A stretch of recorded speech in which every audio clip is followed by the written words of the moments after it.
Antes de analisarmos os métodos de avaliação de investimentos permanentes, é necessário definirmos claramente o conceito contábil de investimento, que é menos amplo do que o conceito econômico de investimentos.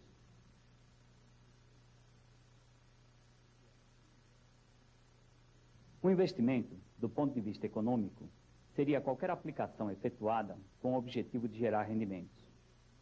Neste conceito, poderíamos considerar que a maioria dos ativos de uma empresa seria, do ponto de vista econômico, investimentos.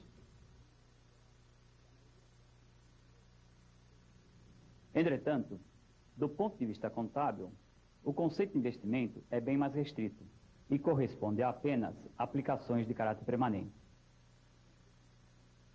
ou seja, as participações permanentes em outras sociedades.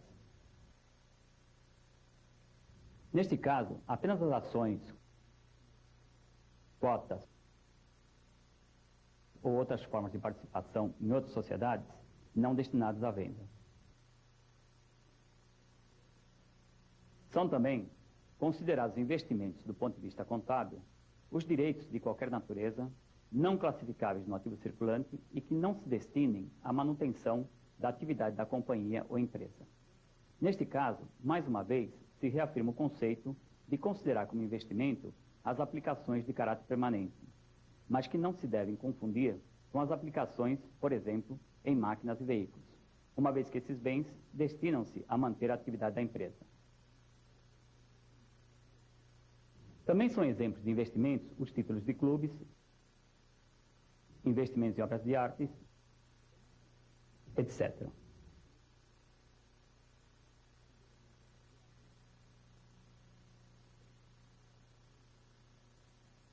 Após uma adequada análise quanto à classificação para verificar se um direito refere-se contabilmente a um realizável, imobilizado ou investimento, é necessário que se defina, em seguida, qual o critério a ser utilizado para a avaliação do investimento.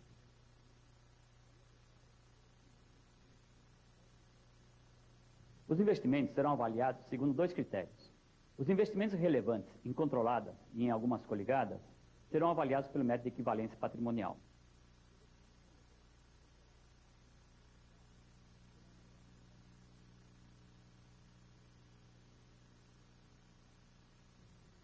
Os outros investimentos, oriundos de participação no capital social de outras sociedades e os demais investimentos, são avaliados pelo custo de aquisição corrigido monetariamente, deduzidos de provisão para atender às perdas prováveis na realização do seu valor, quando este for inferior aos custos.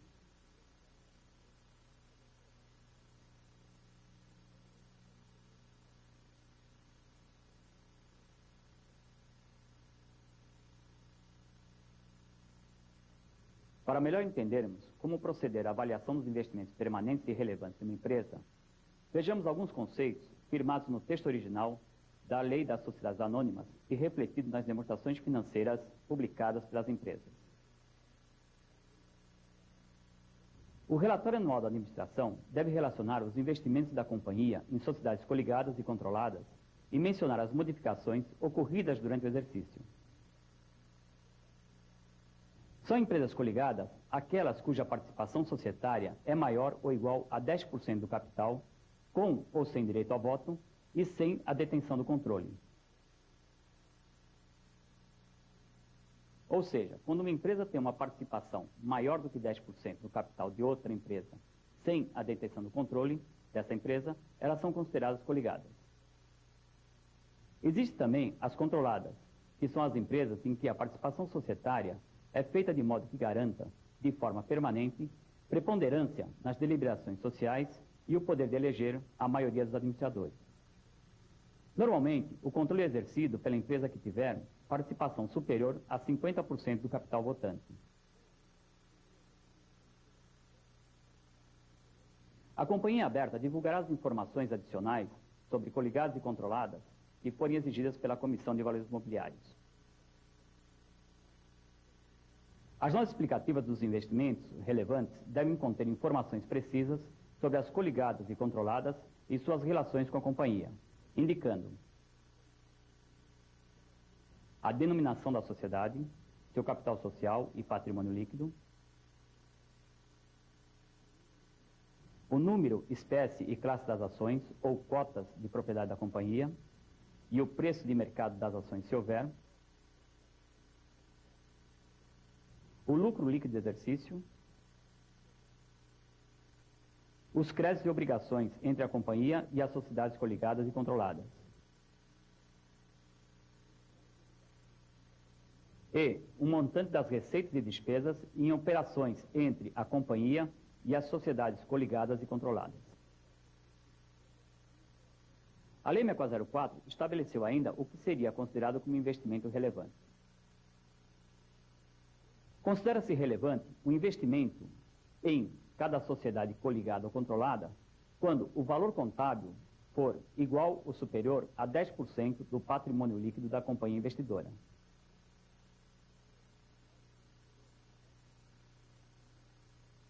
No conjunto de sociedades coligadas ou controladas, quando o valor contábil for igual ou superior a 15% do valor do patrimônio líquido da companhia investidora.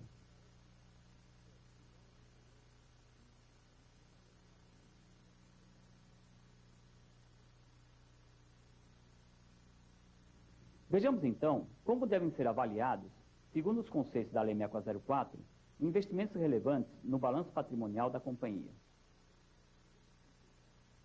No balanço patrimonial da companhia, os investimentos relevantes em sociedades coligadas, sobre cuja administração tem influência, ou que participe com 20% ou mais do capital social, e em sociedades controladas, serão avaliados pelo valor do patrimônio líquido.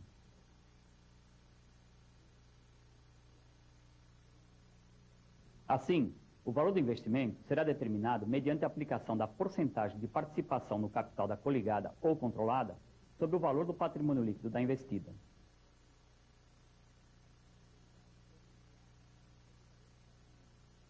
Como já falamos anteriormente, investimentos da empresa são itens do ativo da empresa classificados como permanentes, porque a empresa não tem intenção de vendê-los.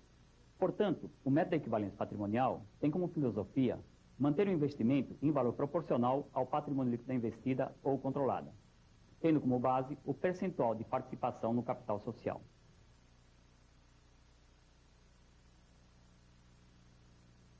Imaginemos que nós tenhamos duas empresas, a empresa X e a empresa Z.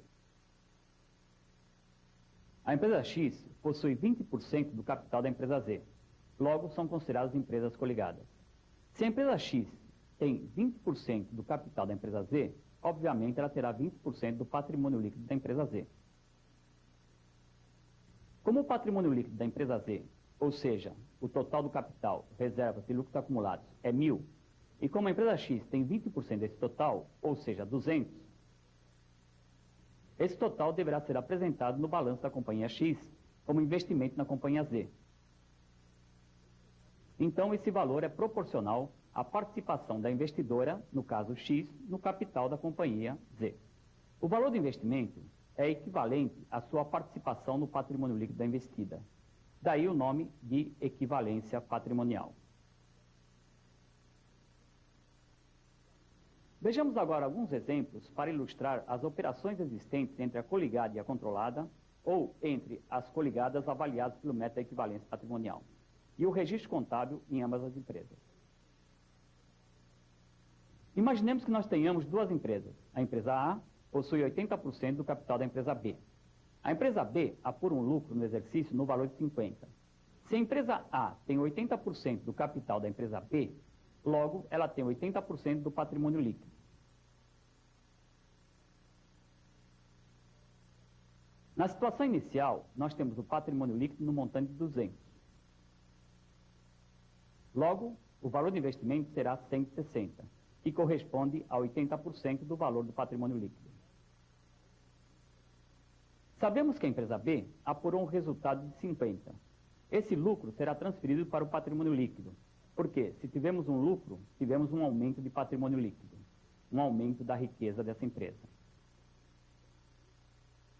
O patrimônio líquido, que era 200, com o lucro de 50, passou então a ser 250. Dessa forma, o investimento na empresa A, na empresa B, também deverá sofrer um aumento equivalente à participação dela no lucro da empresa B. Se Se ela tem 80% do capital, ela tem 80% desse lucro. Ou seja, reconhecemos um aumento no investimento no valor de 40, aumentaremos o investimento e a contrapartida disso será apropriada no resultado operacional, como sendo um resultado ou uma receita de equivalência patrimonial.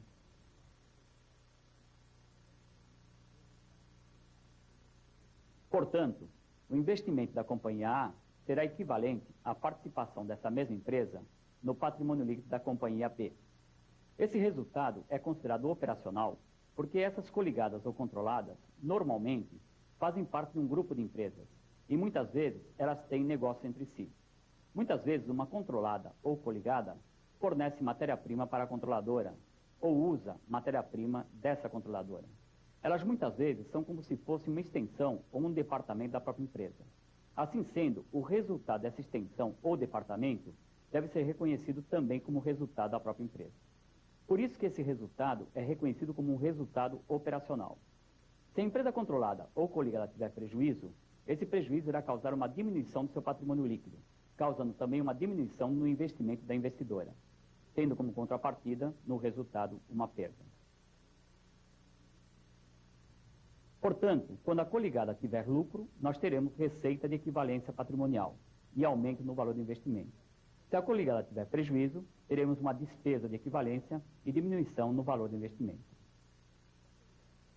Mas o que aconteceria quando esta coligada resolvesse distribuir dividendos? Como já vimos, o saldo do patrimônio líquido da investida B era de 250 e de 200 no investimento na empresa A. A empresa B vai distribuir uma parte dos lucros, no valor de 40, a título de dividendos. Ela então diminui o patrimônio líquido, porque os dividendos saem da conta de lucros acumulados, e reconhece uma obrigação como dividendos a pagar aos acionistas. Como a empresa A tem 80% do capital da empresa B, ela receberá 80% desses dividendos. Se a empresa B tem a obrigação de pagar, a empresa A tem o direito a receber. Esse direito é reconhecido numa conta de ativo denominada dividendos a receber. A contrapartida desses dividendos a receber será uma diminuição na conta de investimentos, porque na empresa B o reconhecimento da obrigação foi feito em contrapartida de uma diminuição no patrimônio líquido. O valor de investimento na empresa A passa então a ser 200 menos 32, ou seja, 168. E continua representando 80% do patrimônio líquido da empresa B. Não faremos qualquer lançamento no resultado, porque os dividendos já foram anteriormente reconhecidos nesse mesmo resultado quando fizemos a equivalência patrimonial.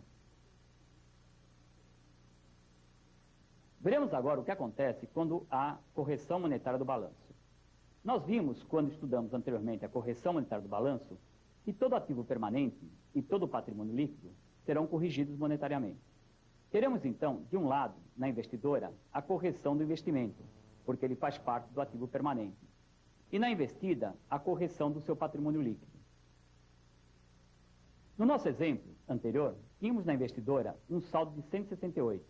E vamos considerar que agora teremos uma correção monetária de 50%, prefazendo 84.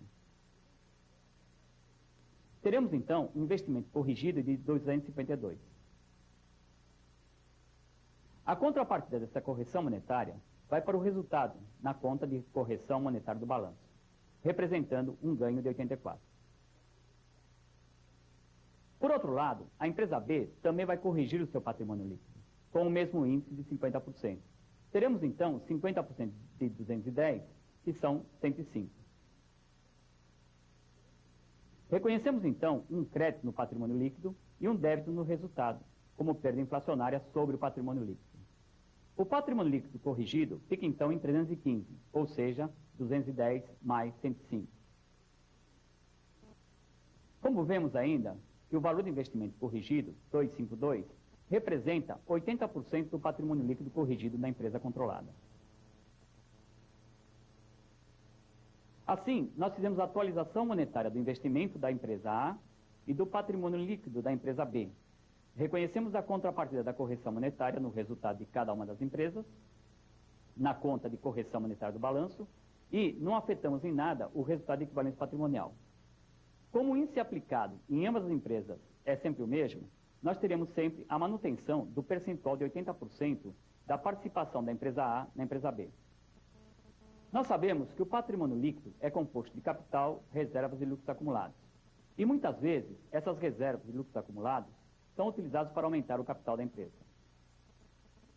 Imaginemos que a empresa B tenha capital de 200, reservas de 100 e resultados acumulados de 15.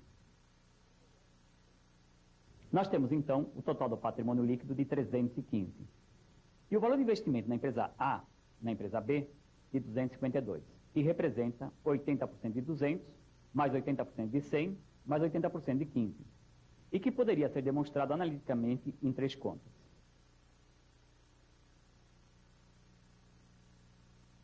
Vejamos, então, o que acontece quando a empresa B tiver um aumento de capital com a utilização de reservas. O capital que era 200 passa a ser 270. As reservas que eram de 100, com a diminuição de 70, passam a ser de 30. No patrimônio líquido, como um todo, onde tínhamos um saldo de 315, haverá uma diminuição nas reservas de 70 e um aumento na conta de capital também de 70. Como ambas as contas fazem parte do patrimônio líquido, não haverá qualquer alteração no total deste. Consequentemente, o valor de investimento será mantido pelo mesmo valor, ou seja, 80% de 315. Entretanto, este aumento de capital através de reservas normalmente gera distribuição de ações que são chamadas ações bonificadas, que são distribuídas aos acionistas sem custo, na mesma proporção do capital que cada acionista possui. Então, a empresa A, que tinha 80% do capital de B, receberá 80% das ações bonificadas. Como não houve qualquer alteração no valor do patrimônio líquido, também não haverá qualquer alteração no investimento. Nós vimos que o valor do investimento está relacionado com o valor patrimonial da ação, ou seja, com o valor do patrimônio líquido. Entretanto, quando a empresa adquire ações de uma outra empresa, nem sempre esse valor de aquisição é feito pelo valor patrimonial. O valor pago pela aquisição pode ser maior ou menor que o valor patrimonial. Dessa forma, surge a figura do ágio.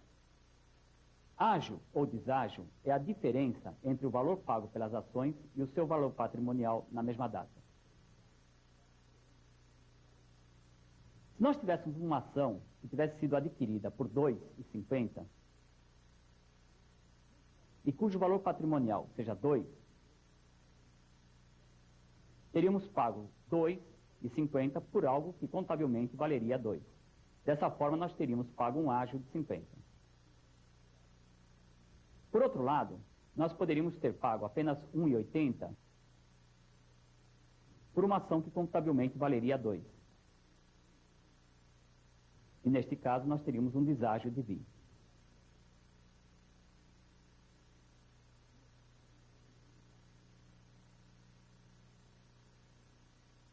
Esse valor patrimonial representa a participação de cada ação no patrimônio líquido da coligada ou controlada.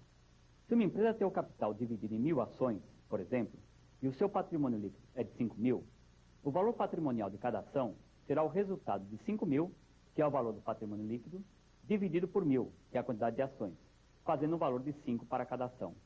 Dessa forma, nós apuramos o valor patrimonial, que é o total do patrimônio líquido dividido pelo número de ações.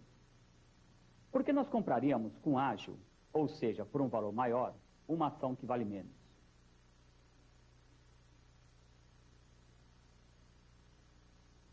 Na contabilidade, os valores do ativo, uma vez aplicado o conservadorismo, são reconhecidos pelo seu valor mínimo, ou seja, o seu valor de aquisição, enquanto que o passivo é apresentado pelo seu valor máximo, ou seja, o valor pelo qual a empresa liquidaria as suas obrigações.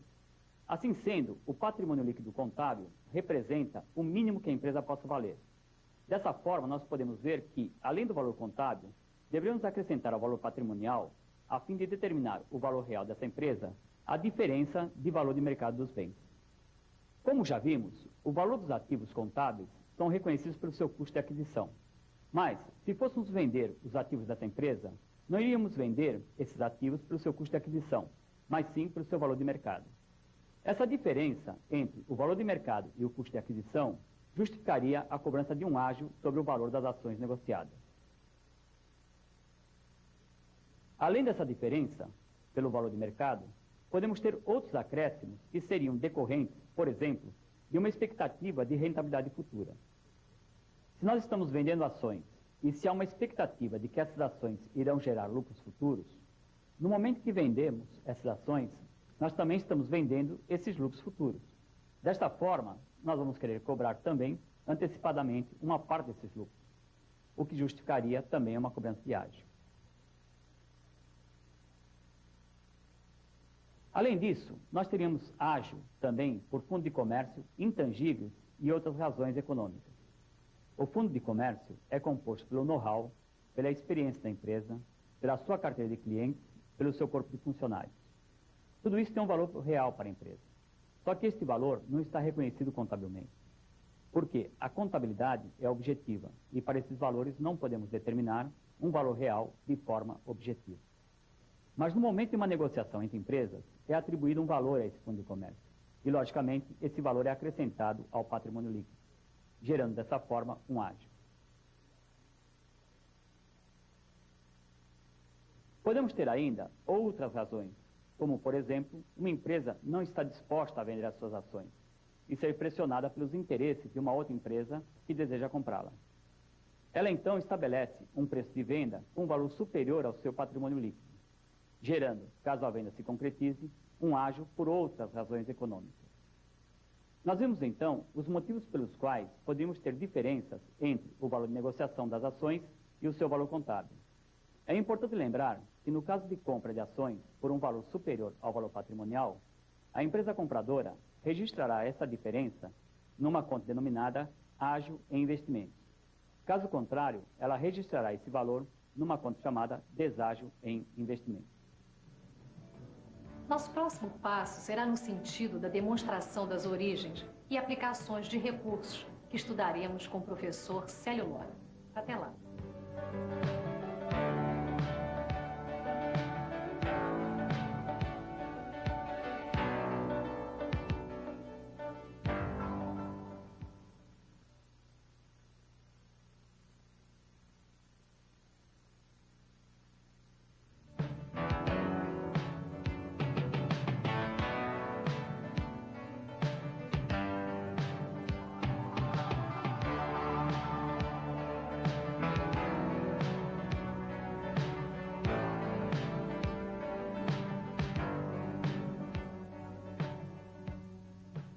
Nós vamos agora ver a importância da demonstração das origens e aplicações de recursos no contexto das demonstrações financeiras.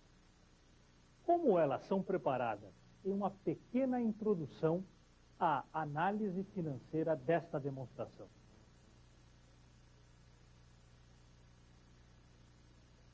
A demonstração das origens e aplicações de recursos, como seu próprio nome indica, tem por objetivo apresentar de uma forma ordenada e sumariada, principalmente as informações relativas às operações de financiamento e investimento do capital circulante da empresa, durante o exercício. E evidenciar as alterações na posição financeira desta mesma empresa.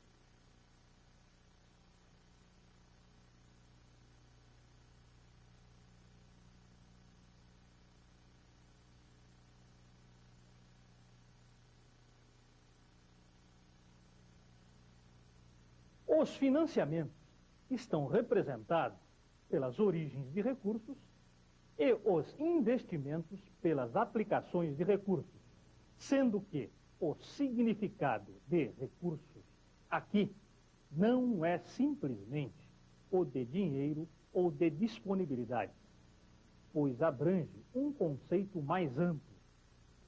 Representa o capital circulante líquido da empresa. Como sabemos, o capital circulante é representado pelo ativo circulante, que é formado pela soma do disponível, das contas a receber, dos estoques, das despesas pagas antecipadamente,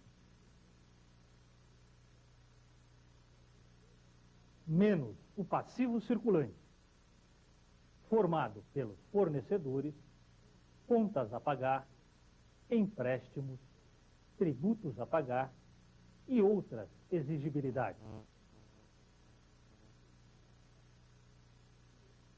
Dessa forma, essa demonstração das origens e aplicações de recursos não deve ser confundida com as demonstrações que visam somente o fluxo das disponibilidades, como o fluxo de caixa.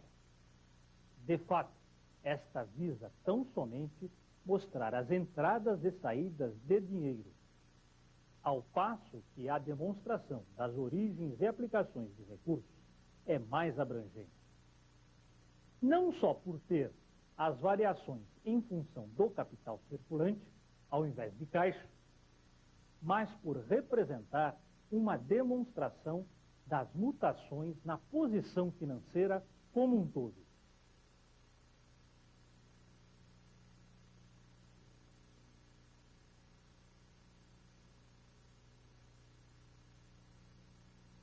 Como se verifica pela natureza das informações que contém, a demonstração de origens e aplicações de recursos é de muita utilidade, pois fornece dados importantes que não constam das demais demonstrações financeiras.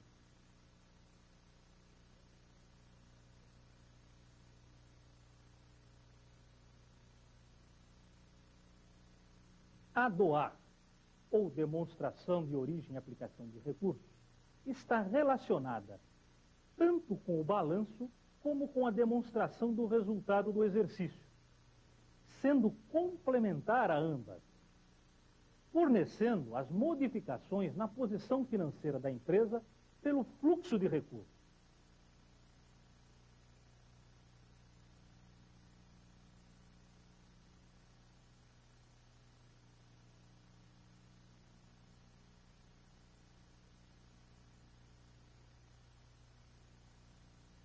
Assim, esta demonstração é muito útil ao conhecimento e análise da empresa, de sua evolução no tempo.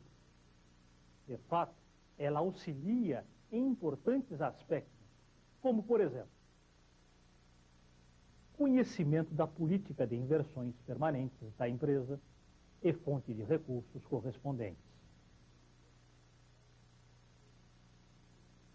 Constatação dos recursos gerados pelas operações próprias, ou seja, o lucro do exercício, ajustados pelos itens que o integram, mas não afetam o capital circulante.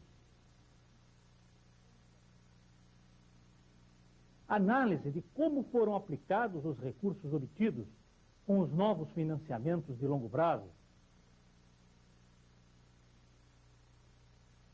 Constatação se a empresa está mantendo, reduzindo ou aumentando o seu capital circulante. Verificação da compatibilidade entre os dividendos pagos ou propostos e a posição financeira da empresa. Essa demonstração é também muito utilizada no acompanhamento do desenvolvimento de novos projetos, comparando seus valores realizados com os orçados, não só para fins internos da administração de seus acionistas, mas como também pelos agentes financeiros do projeto.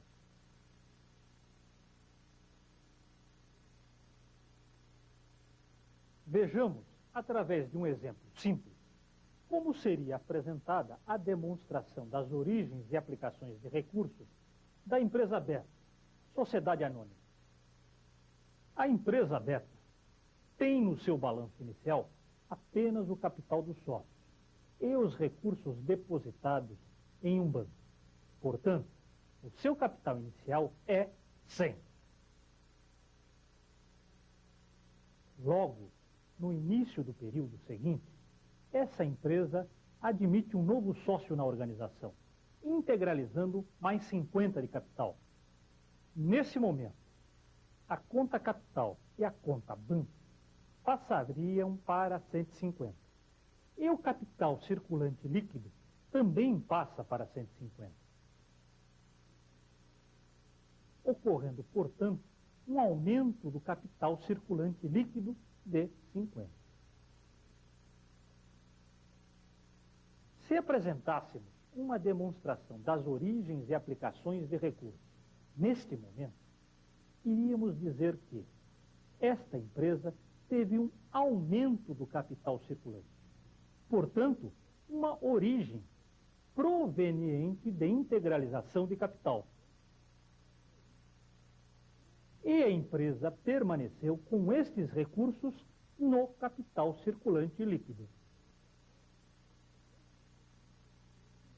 A segunda operação realizada pela empresa foi a compra de estoques, realizada a prazo, por 120.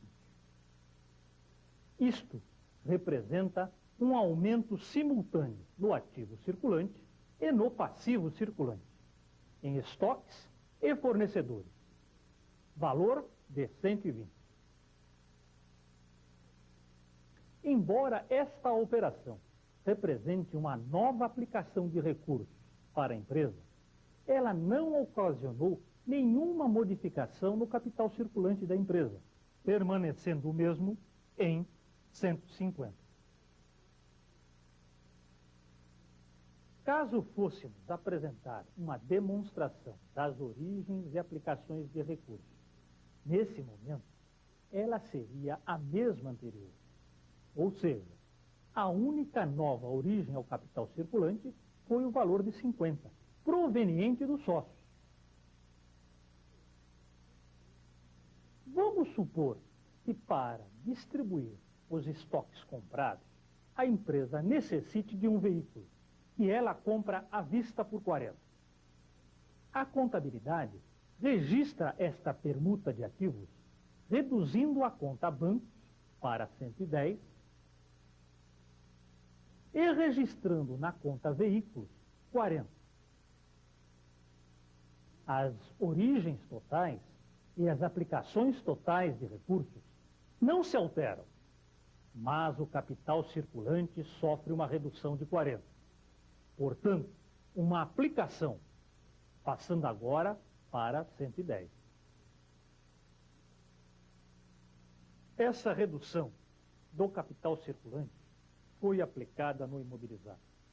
Portanto, a demonstração das origens e aplicações de recursos entre o balanço inicial, onde o capital circulante era 100, e o balanço após essas transações resultou num capital circulante de 110. Deste modo, ocorreu um aumento no capital circulante líquido de 10, que pode ser assim demonstrado. Origem, integralização de capital, 50.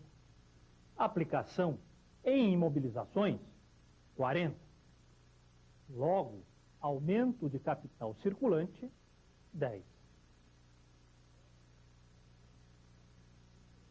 Vamos agora considerar que essa mesma empresa beta vendeu todo o seu estoque à vista por 200. Desse modo, a conta bancos passa a ter 310. E a receita de venda, 200. Os estoques se reduzem, passam para 0. E a apuração da receita, com as vendas menos o custo das mercadorias vendidas, que é de 120, nos dá um resultado de 80. Com essa operação, as origens totais crescem e passam a ser 350, assim como as aplicações totais. O capital circulante também aumentou para 190. E a variação do capital circulante entre o balanço inicial e o balanço atual é de 90.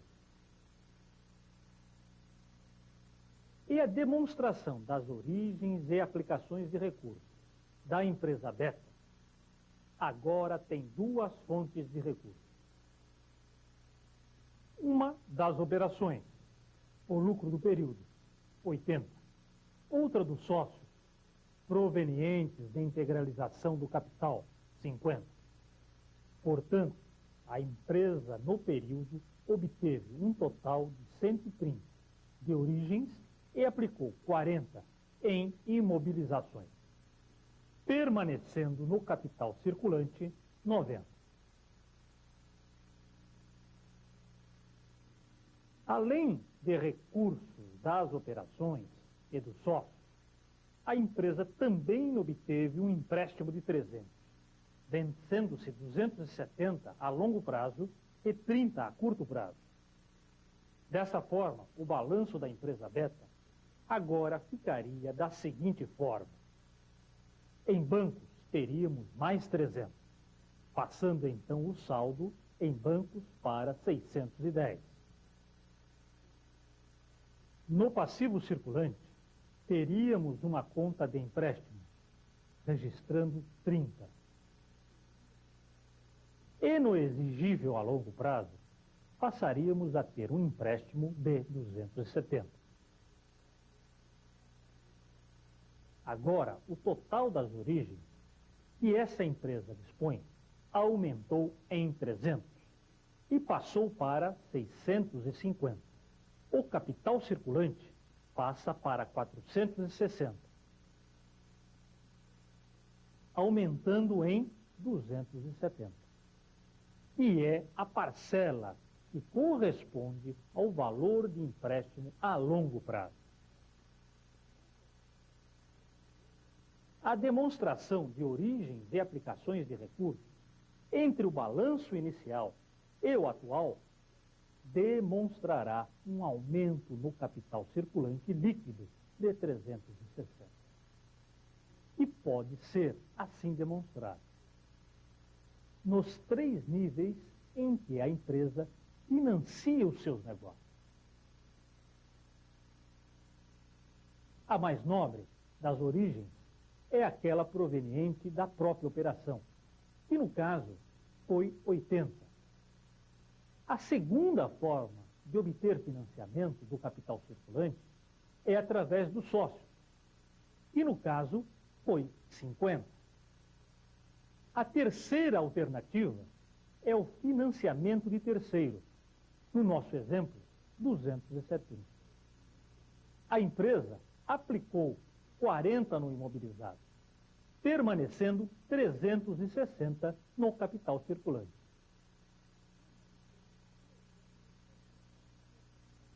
Resta ainda analisarmos o tratamento a ser dado às receitas e despesas incluídas no resultado da empresa e que não afetam o capital circulante.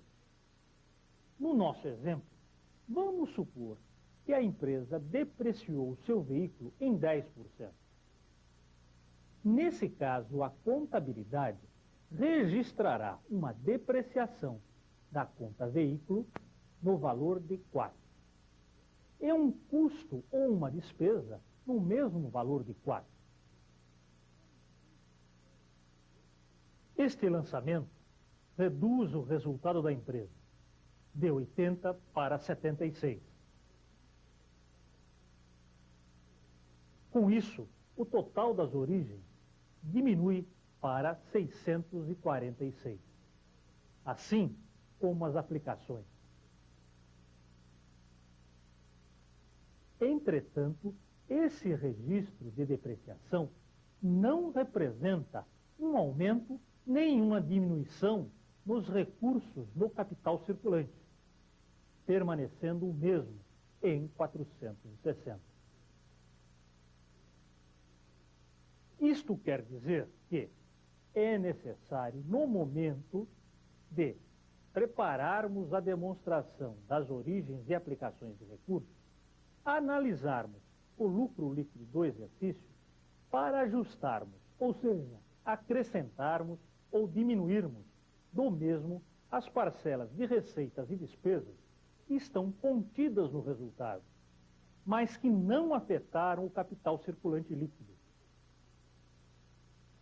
No nosso caso, o lucro líquido foi de 76, que, acrescido de 4 de depreciação, teremos então 80, que representa quanto as operações contribuíram para o aumento do capital circulante no período.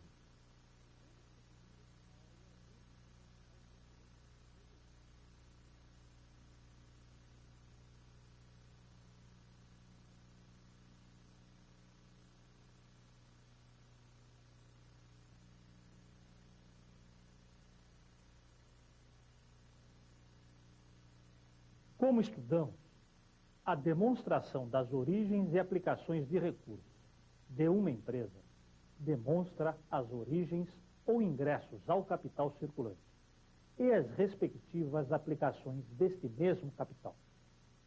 Nessa demonstração financeira publicada pela companhia ABC Modelo S.A., se analisarmos o seu balanço patrimonial, poderemos observar que o seu capital circulante no início do período era 260 mil, ou seja, 1.610.000 de ativos circulantes, diminuído de 1.350.000 de passivos circulantes.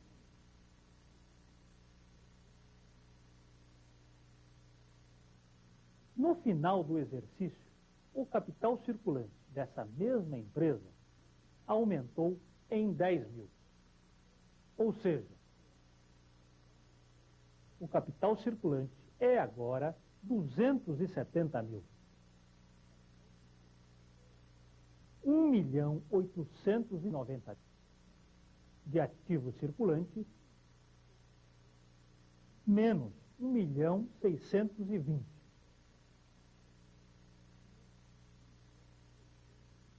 Essa informação já está disponível no balanço patrimonial da companhia.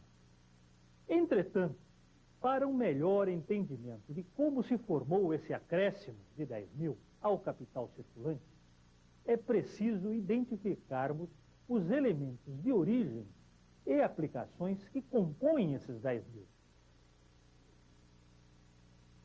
Para isso, a empresa preparou uma demonstração das origens e aplicações de recursos para os exercícios findos em 1900X2 e X1, onde o capital circulante, conforme já vimos, aumentou em 10 mil. A demonstração começa a ser efetuada pela origem mais nobre da empresa, que são aquelas provenientes de suas operações. O lucro líquido da companhia foi 210 milhões. Entretanto, dentro desse resultado, existem receitas e despesas que não afetam o capital circulante. E no caso dessa empresa, são depreciação e amortização no valor de 70 milhões. Encargos sobre o exigível a longo prazo, 10 milhões. Esses dois itens, por se tratar de despesas que não reduziram o capital circulante, são somados ao lucro líquido do exercício.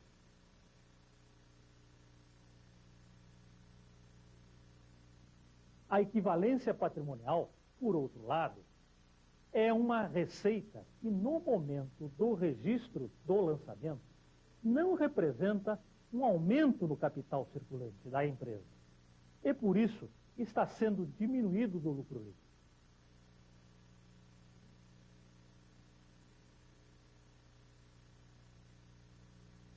Assim, podemos concluir que, embora a empresa tenha obtido 210 milhões de lucro líquido, apenas 150 milhões contribuíram para o aumento do capital circulante. Esse valor é, portanto, a origem proveniente das operações ao capital circulante. A empresa obteve também origem provenientes dos sócios, no montante de 50 milhões. 20 milhões de terceiros, de financiamento.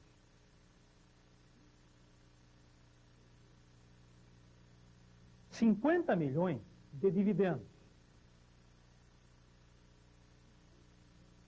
além de 10 milhões recebidos do governo, a título de subvenções para incentivo fiscal.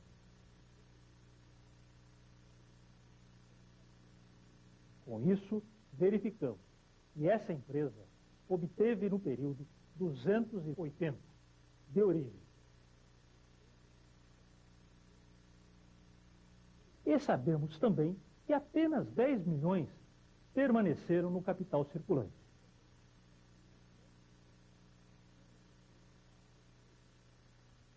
É fundamental, portanto, analisarmos a destinação das aplicações de recursos efetuados por essa empresa. A sua principal foi no imobilizado, com 160 milhões. A empresa também remunerou o capital dos acionistas, distribuindo 100 milhões de dividendos. E socorreu com empréstimos algumas coligadas e controláveis, com 10 milhões.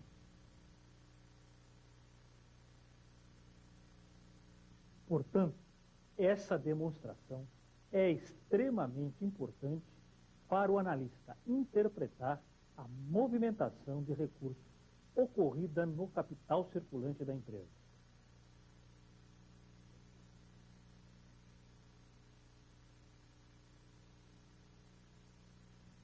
Existem, em outros países, um novo conceito para essa demonstração, onde as empresas publicam a movimentação do fluxo de caixa.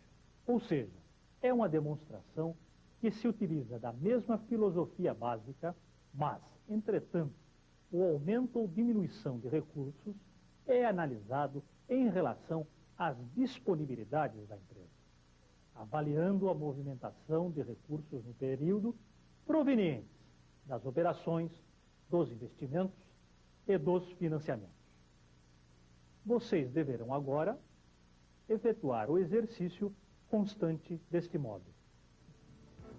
No próximo módulo, será a vez do professor José Hernandes Pérez Júnior nos falar sobre os princípios contábeis que são geralmente aceitos.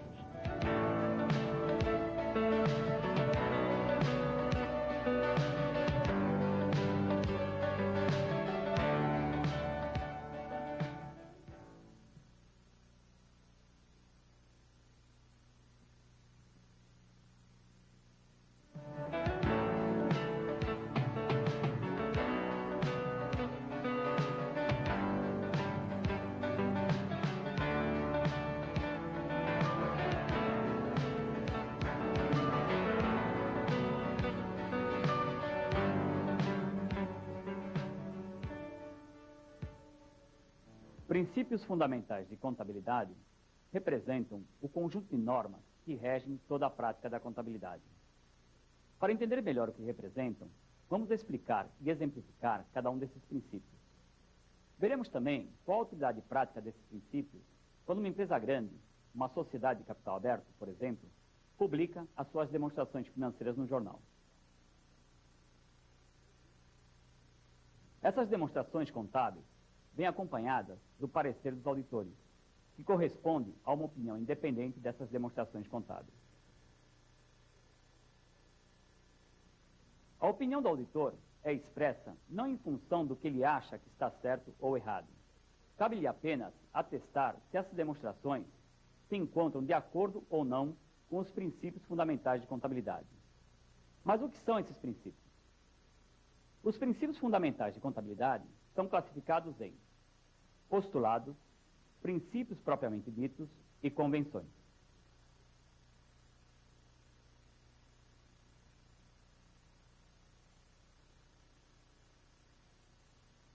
Os postulados representam as regras básicas, os conceitos fundamentais sobre os quais irão ser desenvolvidos os princípios e as convenções.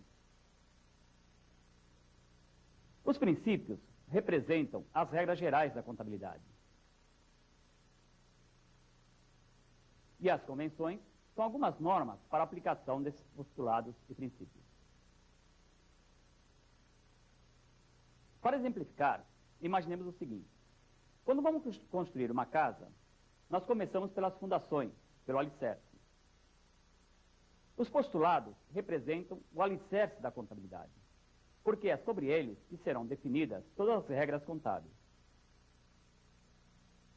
Depois do alicerce, é feita a estrutura da casa. Levantamos as vigas, as paredes. Essa estrutura é representada na contabilidade pelos princípios propriamente ditos, ou seja, as regras gerais. Depois que construímos o alicerce e sobre ele a estrutura, devemos fazer o acabamento. Para esse acabamento, temos que seguir algumas normas, algumas convenções. Por exemplo, na construção de um quarto, sabemos que ele tem que ter uma altura mínima e pelo menos uma janela. São as convenções que devemos seguir, da mesma forma que fazemos na contabilidade. As convenções são, portanto, normas para que possamos fazer a aplicação desses princípios e desses postulados. São dois os postulados. O postulado da entidade e o postulado da continuidade. O postulado da entidade nos diz que a contabilidade existe para registrar os bens, direitos e obrigações, ou seja, o patrimônio e as receitas e despesas, ou, melhor dizendo, o resultado de uma entidade, independentemente dos bens, direitos e obrigações de seus sócios ou proprietários. Na realidade, a ciência contábil, à semelhança do direito, criou e separou os direitos e obrigações da pessoa jurídica dos da pessoa física.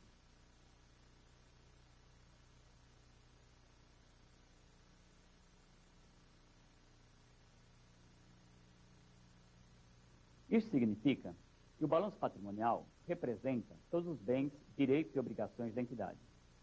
Quando o auditor emite seu parecer dizendo que as demonstrações contábeis estão de acordo com os princípios fundamentais, em primeiro lugar, ele está dizendo que aquele balanço patrimonial expressa todos os bens, direitos e obrigações da entidade. Por outro lado, todos os bens, direitos e obrigações da entidade estão contidos nessas demonstrações contábeis. Embora isso pareça óbvio, na realidade não é bem assim. Às vezes, um grupo de entidades mantém um único departamento de contabilidade e, portanto, um único contador que executa toda a contabilidade das diversas empresas do grupo. Isso é perfeitamente normal. Entretanto, o salário pago para esse contador, as despesas de processamento dessa contabilidade, não podem ser apropriados a uma única entidade. Esse serviço deverá ser distribuído para as várias empresas que dele se utilizam. Entretanto, se uma empresa está pagando o salário desse contador e está reconhecendo essa despesa administrativa como sua, sem fazer o rateio para as outras empresas, não estará atendendo ao princípio fundamental da entidade, porque ela estará assumindo despesas que são de outras empresas. O postulado da continuidade representa a vida da empresa. Ao ser fundada, a empresa terá um estatuto se for uma sociedade anônima, ou um contrato social se for uma limitada. Em ambos os casos, existirá sempre um parágrafo que determinará o prazo de duração da sociedade. Esse prazo, normalmente, é indeterminado, ou seja, a empresa foi fundada com o objetivo de existir ao longo do tempo, não havendo qualquer previsão para o término de suas operações. A contabilidade pressupõe, então, a continuidade da empresa. Entretanto, existem casos de empresas que se formam com o pressuposto de existirem apenas por um determinado prazo, como, por exemplo, consórcios que se formam por várias empresas para, por exemplo, construírem uma determinada obra para o governo. Uma vez que a obra seja terminada, o consórcio deixa de existir. Podemos ter ainda empresas que, mesmo tendo prazo de duração indeterminado, venham a ter a sua atividade interrompida, muitas vezes por interesse dos sócios, condições desfavoráveis de mercado ou qualquer outro motivo. Para a contabilidade, o fato da empresa ter ou não continuidade faz muita diferença. Caso ela tenha continuidade, a valorização de seus ativos será feita dentro de um princípio que veremos a seguir, que é o princípio do custo histórico. Ou seja, a valorização dos ativos será feita pelo valor que a empresa despendeu no momento que ela efetuou a compra ou a produção desses ativos. Nesse caso, não importa o valor pelo qual ela vai vender esse produto ou bem, mas sim o valor pelo qual ele foi comprado ou produzido.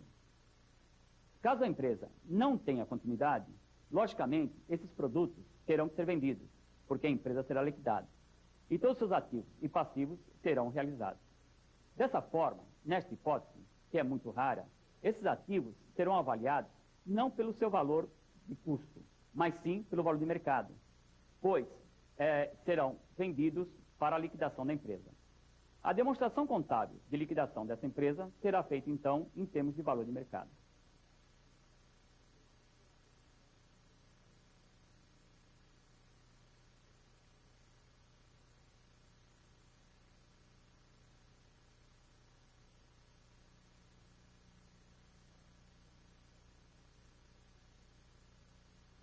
É, então, fundamental que a empresa tenha continuidade, pois, se ela não tiver, o balanço patrimonial será feito de maneira totalmente diferente.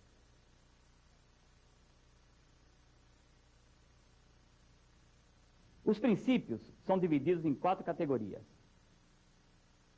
custo histórico, realização, competência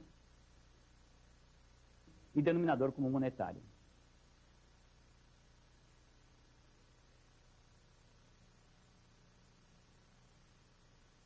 O custo histórico é a regra pelo qual nós teremos a avaliação dos ativos de uma empresa.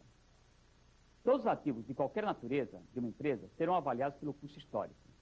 Entretanto, numa economia inflacionária como a nossa, esse custo histórico perde a sua expressão de valor, que deverá ser, então, corrigida monetariamente.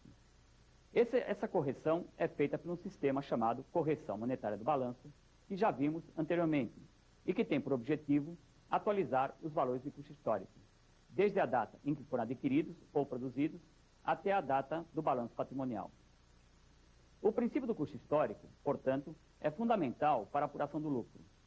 A contabilidade não apura o lucro econômico da empresa. O lucro apurado se aproxima muito mais do conceito mercantilista, onde o resultado se mede na data da venda e, por isso, os ativos são mantidos ao custo. Outro princípio muito importante é o da realização da receita. Esse princípio determina o momento em que a empresa deverá reconhecer as receitas como realizadas contabilmente. Receitas, como sabemos, representam o produto da venda de bens ou serviços. Imaginemos a seguinte situação. Temos uma empresa cujo vendedor, no mês de janeiro, vai ao cliente e emite um pedido de venda. No mês de fevereiro, temos a produção do bem correspondente ao pedido de janeiro. No mês de março, efetuamos a emissão da nota fiscal. No mês de abril, dar-se-á a entrega do bem ao cliente. No mês de maio, o cliente efetua o pagamento. Em qual desses meses deverá ser reconhecida a receita de venda? Em janeiro, o pedido de venda representa um compromisso entre o vendedor e o comprador. Contabilmente, não temos ainda nenhuma receita. Esse pedido poderá ainda ser cancelado ou ter suas regras alteradas, ou outro motivo qualquer. Não faremos, portanto, qualquer registro contábil. Em fevereiro, temos a produção dos bens que foram pedidos em janeiro. A produção agrega valores aos bens. Ao produzirmos um bem, temos os insumos que lhe são aplicados. Esses insumos irão compor o custo de produção. Esse bem produzido, no mercado, deverá valer mais do que a empresa aplicou na sua produção. Essa diferença já seria, do ponto de vista econômico, um lucro. Entretanto, do ponto de vista contábil, ele somente será reconhecido quando a empresa efetuar a venda. Até aqui, nós só tivemos a produção do bem que foi pedido. A contabilidade irá valorizar esse produto pelo valor histórico do custo de produção, mesmo que o valor de mercado seja maior. Prevalece, para a avaliação do ativo, o valor do custo da produção. Em fevereiro, não teremos nenhum registro de receita, teremos apenas o registro dos custos de produção relativos ao estoque que foi produzido. Em março, temos a emissão da nota fiscal de venda. A nota fiscal emitida só passa a ter valor a partir de determinados eventos. Por exemplo, para efeito de tributação, só vale o momento da saída dos produtos. Nesse momento, a empresa passa a dever os impostos ao governo. Mas isso não significa que nós já tenhamos a receita realizada. O produto saiu do vendedor, mas não chegou ao comprador. Dependendo da distância, esse tempo às vezes é longo. Enquanto essa mercadoria não chegar ao comprador, ela é estoque do vendedor, não resultando, obviamente, em nenhuma receita. A entrega dessa mercadoria somente se dará em abril. Dessa forma, a receita só deverá ser reconhecida contabilmente no momento da entrega, ou seja, em abril. A partir da entrega da mercadoria, a empresa passa a ter o direito de cobrar, passa a ter o direito de emitir uma duplicata, ou, se for o caso, de uma venda à vista, ela passa a ter o direito ao recebimento da importância da venda no ato. O reconhecimento da receita, portanto, ocorre no momento que o bem seja entregue ou que o serviço seja prestado. No mês de maio, no nosso exemplo, nós não teremos a realização da receita, que já foi realizada em abril. Quando realizamos a receita em abril, numa operação de venda a prazo, passamos a ter um direito, uma conta a receber. Esse direito estará sendo realizado em maio, porque o cliente estará efetuando o pagamento em maio.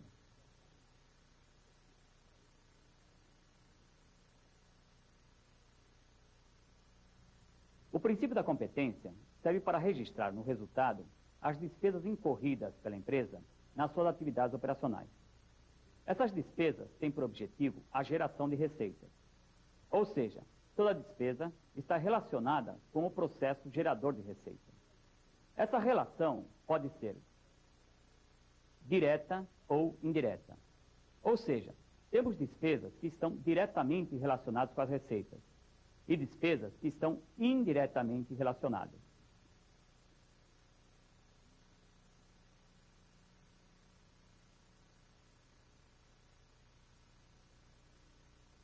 As despesas diretamente relacionadas são as que a empresa tem e que ela reconhece no resultado no mesmo período da receita. No momento que é reconhecida a receita de vendas, nós reconhecemos as despesas com imposto sobre vendas, nós reconhecemos também o custo daquela mercadoria ou produto vendido, devemos reconhecer as comissões sobre vendas, o frete para entregar a mercadoria. Todas essas despesas estão diretamente relacionadas e são apropriadas no momento que nós apropriamos a receita, ou seja, no momento da realização.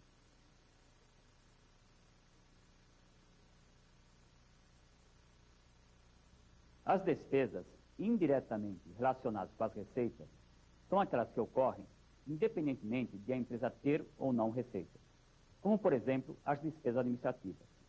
A empresa, para obter receitas, não precisa ter um contador, mas ela precisa ter um contador para contabilizar as receitas de vendas. Precisa ter um gerente administrativo para administrar o processo gerador de receitas, um gerente financeiro para cuidar das finanças. Essas despesas são consideradas indiretas em relação às receitas. Essas despesas serão apropriadas ao resultado não em função da apropriação das receitas, mas sim em função do prazo de utilização desses serviços originários dessas despesas. Se o contador prestou serviço a essa empresa no mês de janeiro e vai receber seu salário em fevereiro, essa despesa será reconhecida em janeiro, pois foi em janeiro que houve o consumo desse serviço. Se a empresa consumiu energia elétrica em janeiro, ela vai reconhecer a despesa em janeiro, mesmo que o pagamento ocorra em fevereiro.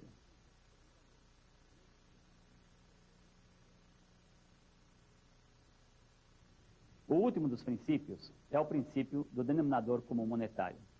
Ele é relativamente simples. Ele diz que as demonstrações contábeis serão elaboradas em moeda nacional. Entretanto, o Instituto Brasileiro de Contadores, em janeiro de 86, acrescentou algo mais a esse princípio, para adequá-lo à nossa economia. Numa situação inflacionária, fazer demonstrações contábeis em moeda frágil não representa a realidade patrimonial da empresa. Assim, o Instituto acrescentou ao princípio do denominador comum monetário a expressão em moeda nacional de poder aquisitivo da data do último balanço patrimonial. Portanto, não basta que as demonstrações contábeis estejam expressas em moeda nacional. tem que ser moeda nacional de poder aquisitivo da data do último balanço.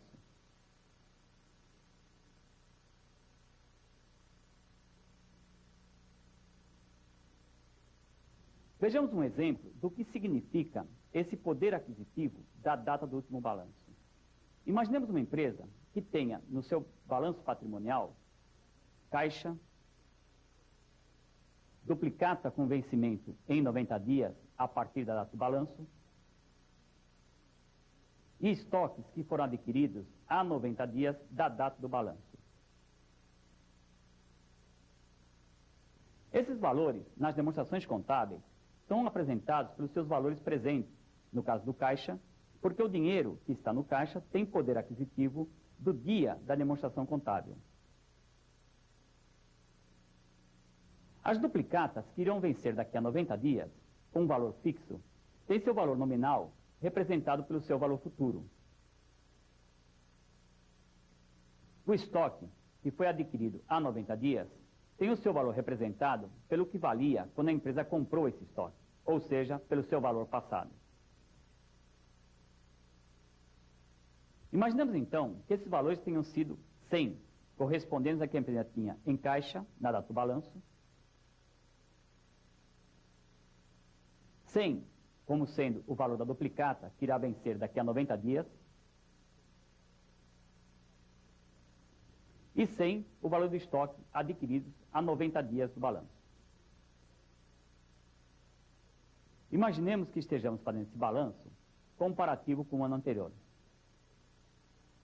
Imaginemos que no ano anterior tivéssemos também 100 no caixa. Tivesse uma duplicata a vencer em 90 dias, também no valor de 100. E tivéssemos adquirido estoque, também no valor de 100. Nessas duas demonstrações, nós temos 6 algarismos número 100, que, entretanto, representam 6 valores reais totalmente diferentes. Por quê? Porque nós temos ali valores do presente, valores do futuro e valores do passado. Se nós quiséssemos saber quanto vale realmente cada um desses itens, nós teríamos que trazer ao valor presente cada um deles e trazê-los à data de cada balanço patrimonial. Em 31/12 de X2, o saldo de caixa de 100 tem realmente um poder aquisitivo igual a 100. A duplicata a receber, que vai vencer daqui a 90 dias, teremos que trazê-la ao valor presente. E, neste caso, ela vale menos do que o valor futuro. Ela vale, por exemplo, 70. O estoque que foi adquirido há 90 dias precisa ter o seu valor atualizado, que hoje seria, por exemplo, 150. Veja que, no ano anterior, nós tínhamos a mesma situação. Tínhamos 100 no caixa, que era o poder aquisitivo da data do balanço do ano passado. Tínhamos o valor da duplicata, que era de 70, valor presente daquela data. E estoque atualizado, que era também 150. Nós estabelecemos, então, uma comparação entre os valores do próprio ano. Podemos dizer que o poder aquisitivo de 100 do caixa é relativo ao poder aquisitivo de 70 das duplicadas a receber, que, por sua vez, é relativo ao valor atualizado dos estoques, que é de 150. Entretanto, nós não podemos ainda comparar o 100 do caixa de X2 com o valor de 100 do caixa do ano anterior, pois passou-se um ano e nós tivemos uma perda inflacionária nesse período. Se quisermos comparar efetivamente esses valores nos caixas de X2 e X1, nós temos que atualizar o valor do ano passado. Desta forma, nós teremos todos os números a valor presente da data do balanço de 31/12 de X2, que é o que nós estamos elaborando. O balanço de X2, a valor presente X2, é o mesmo que estamos trabalhando, porque estamos na mesma data. Entretanto, nós teremos que atualizar os valores referentes ao balanço do ano anterior, de onde partimos, ou seja, 31/12 de X1, trazendo-os para a moeda de poder aquisitivo de 31/12 de X2. Imaginamos que a inflação do período tenha sido de 200%. Nós vemos que para que tivéssemos no caixa em X2 o mesmo valor que nós tínhamos em X1, nós precisaríamos ter 300. Também no contas a receber, para termos uma duplicata com o mesmo valor de 70 de X1 em X2, precisaríamos ter 210. E o estoque, que valia 150 em X1, para termos o mesmo estoque hoje, precisaríamos ter 450. Desta forma, nós estabelecemos uma relação dos números do ano anterior com os números deste ano, trazendo todos ao valor presente da data do último balanço. Assim sendo, o que estava ao valor presente é mantido ao valor presente. O que está ao valor futuro é ajustado ao valor presente. E o que está ao valor do passado é corrigido monetariamente. Atualmente, com a aplicação do princípio do denominador comum monetário, passamos a ter todos os itens do balanço patrimonial atualizados até a data do último balanço. Essas regras são aplicadas principalmente nas empresas de capital aberto. Falamos então do princípio do denominador comum monetário, que serve para atualizar todos os valores das demonstrações contábeis para a data do balanço que esteja sendo realizado.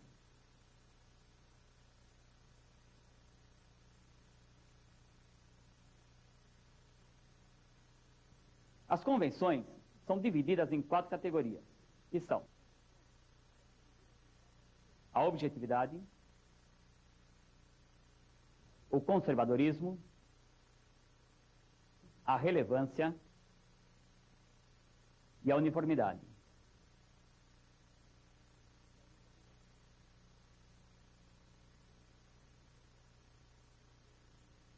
A contabilidade deve ser objetiva, ou seja, todos os valores expressos nas demonstrações contábeis devem ter sido obtidos através de documentos ou critérios definidos e aceitos pela categoria contábil. Como já vimos, no postulado da entidade, o balanço patrimonial deve representar todos os bens, direitos e obrigações de uma entidade. Entretanto, será que realmente todos os bens dessa empresa estão apresentados no balanço? Imaginemos, por exemplo, o know-how da empresa, a carteira de clientes, o corpo de funcionários. Isso são bens da empresa. Entretanto, esses bens não aparecem no balanço patrimonial, porque são bens cujo valor a ser atribuído parte de critérios muitas vezes subjetivos. Quanto vale a reputação de uma empresa no mercado? Quanto vale o conhecimento acumulado de seus funcionários? A sua tecnologia? Qualquer valor que fosse atribuído seria um valor subjetivo, e a contabilidade tem sempre em vista que todos os valores apresentados contabilmente devem ser obtidos ou por um documento, uma nota fiscal, um contrato, ou por um critério contábil objetivo.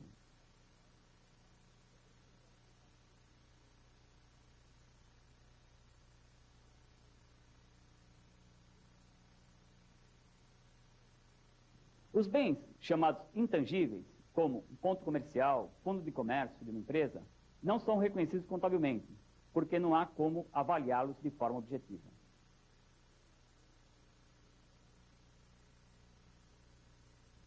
Conservadorismo significa um comportamento de prudência da contabilidade. Significa que sempre que nós tivermos 2 valores para atribuir ao mesmo ativo, reconheceremos sempre este ativo pelo menor valor. Se nós temos um bem que foi adquirido por 100 e que no mercado hoje vale 150, a contabilidade reconhecerá esse bem pelo valor de 100, que é o custo de aquisição, e que é menor que o valor estimado de mercado. Se, por outro lado, a empresa adquiriu um bem por 100 e hoje esse bem vale 80, a contabilidade irá reconhecer esse bem pelo valor de mercado, ou seja, 80, que no caso é menor.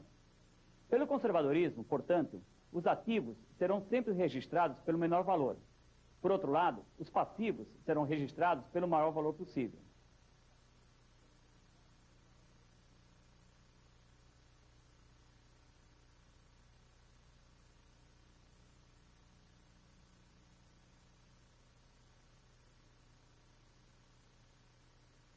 Se a empresa obteve um empréstimo bancário com um valor original de 1 milhão e, se no balanço ela estiver devendo esse valor original mais juros e correção monetária, por exemplo, 1.800.000, ela vai reconhecer esse passivo pelo valor máximo, ou seja, 1.800.000.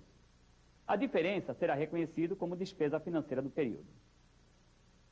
Existem ainda as contingências, que são valores que se encontram em estado de litígio. Por exemplo, o caso de um funcionário demitido que julgue não ter recebido tudo que a empresa lhe devia e abra um processo na Justiça do Trabalho contra a empresa.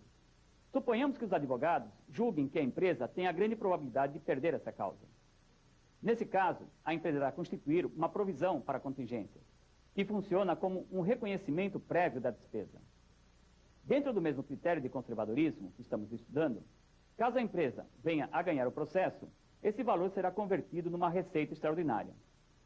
Por outro lado, se a empresa estiver processando alguém e pleiteando uma indenização por alguma perda que ela tenha tido, ela somente deverá reconhecer o valor pleiteado, pelo mesmo princípio do conservadorismo, no momento em que ela tem uma decisão final favorável, por parte da Justiça.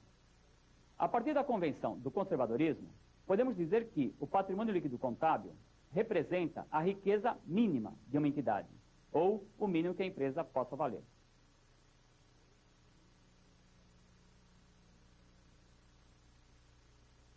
A convenção da relevância deixa uma certa margem para que a empresa evite desperdícios e perdas de tempo e, consequentemente, dinheiro, apurando valores que não tragam nenhum benefício para a contabilidade.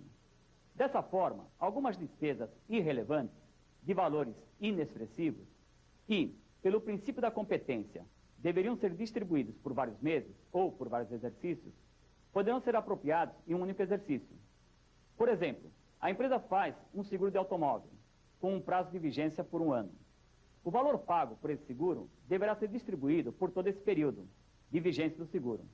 Se esse valor for não relevante, a empresa poderá apropriar todo esse seguro no momento que foi pago. De acordo com a competência, isto estará errado, mas será aceito por se tratar de um valor não relevante. Para identificar a partir de que momento um valor seja relevante ou não, vai depender muito do bom senso do contador, na determinação dos valores que irão afetar ou não a clareza das demonstrações contábeis.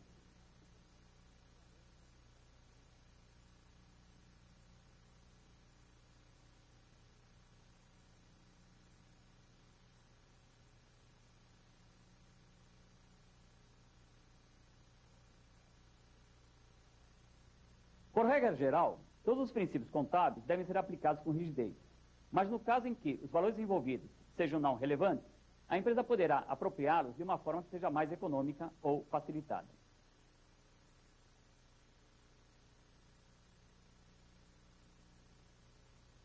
A última convenção é a uniformidade. Ela determina que a empresa, ao longo do tempo, deve utilizar critérios contábeis uniformes.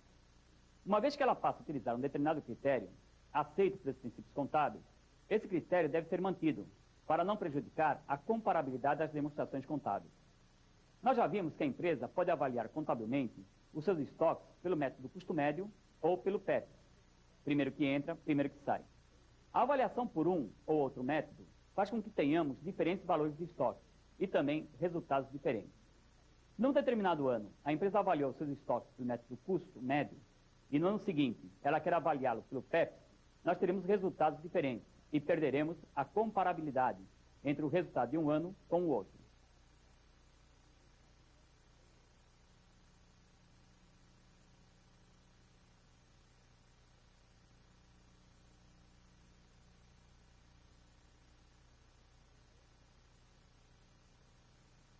É lógico, se for preciso, que a empresa faça uma mudança de critério, ela poderá fazê-lo.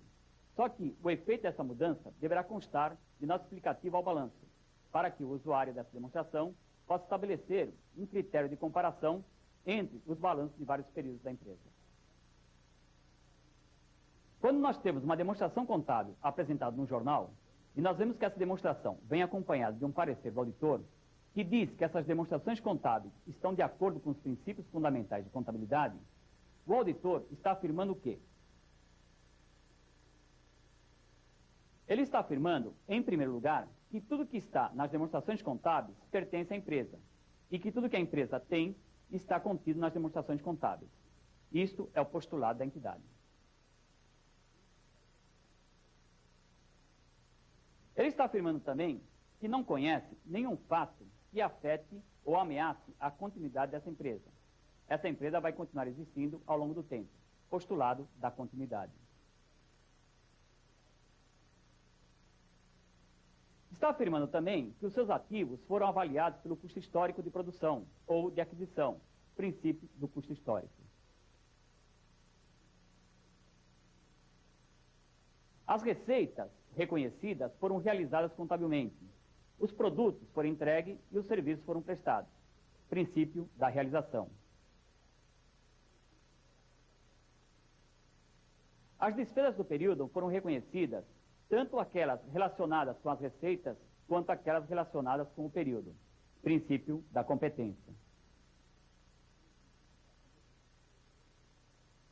Afirma também que os valores que estão apresentados estão avaliados em termos de poder aquisitivo do último balanço, princípio do denominador comum monetário. Naturalmente, nas empresas de capital aberto, existem regras que procuram seguir de forma mais rígida esse princípio. O parecer do auditor afirma também, com relação às convenções, que a contabilidade foi objetiva, ou seja, todos os valores estão suportados por documentos ou critérios contábeis aceitos pela classe contábil. Que a contabilidade foi conservadora, ou seja, reconheceu os ativos pelo menor valor e os passivos pelo maior valor. E que foi observada a relevância, ou seja, não se perdeu tempo com qualquer coisa que não fosse significativa. E, por último, que os critérios contábeis adotados em anos anteriores foram mantidos pela empresa. Isto é o que representa princípios fundamentais de contabilidade. No próximo módulo, com o professor Célio Lora, estudaremos os conceitos de lucro contábil e lucro real ou tributado. Bom proveito!